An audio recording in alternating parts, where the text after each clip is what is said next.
Bentrovati alla bussola del risparmio, come ogni venerdì e sabato. Io sono Mario Fumei, consulente finanziario e private banker per Banca Fineco. La trasmissione vuole essere un'informazione finanziaria su quello che succede sui mercati. L'ultima volta, venerdì scorso, abbiamo fatto una trasmissione sulle obbligazioni.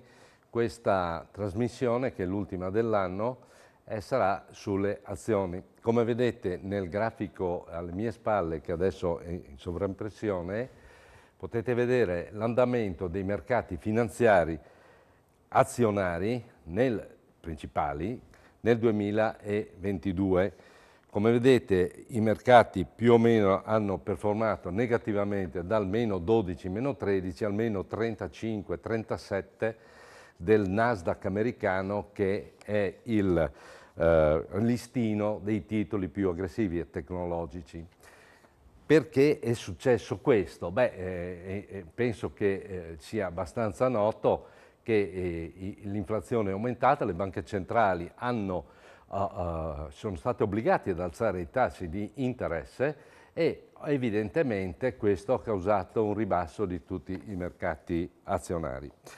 Qual è il problema? Che i portafogli di investimento mediamente sono costituiti da azioni e obbligazioni e, come dicevo l'ultima volta, anche le obbligazioni hanno perso come le azioni, per cui la situazione, diciamo, di decorrelazione che hanno azioni e obbligazioni nel 2022 non si è verificata.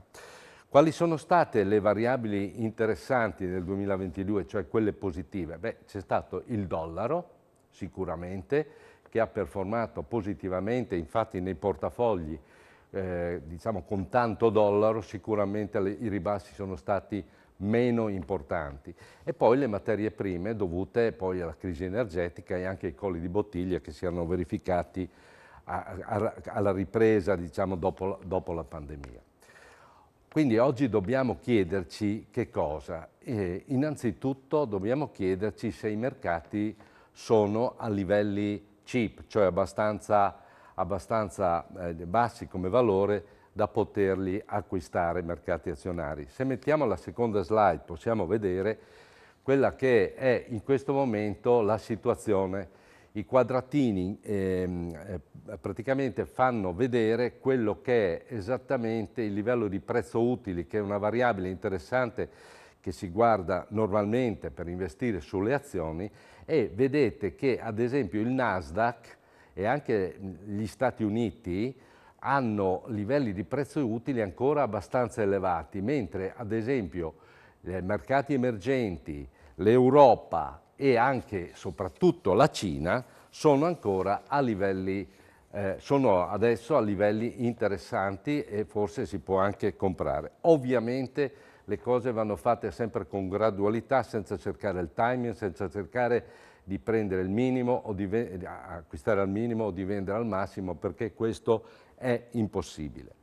Ovviamente da cosa dipenderà l'andamento del 2023? Dipenderà dall'atteggiamento delle banche centrali, cioè cosa faranno a livello di tassi di interesse, che sarà determinato a sua volta da quello che saranno i dati dell'inflazione. Ora sembra che l'inflazione sia piano piano in contenimento, però vedremo, perché la situazione è veramente molto incerta. Inoltre le banche centrali con questi rialzi dei tassi possono causare una recessione abbastanza importante.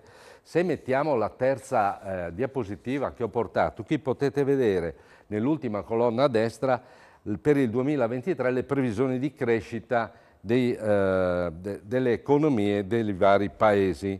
Come potete vedere, a parte la Cina che fa più un 5%, i mercati emergenti che contribuiscono alla crescita mondiale, che vedete al 2,8%, in Europa siamo a crescita zero o addirittura negativa. Questo dato però sarà influenzato abbastanza, anzi direi moltissimo, da quelli che saranno i dati sull'inflazione e sui tassi delle banche centrali. Ecco, io ho finito, spero di avervi dato un'idea di quello che può succedere, vi auguro un felice 2023 e vi auguro una buona serata.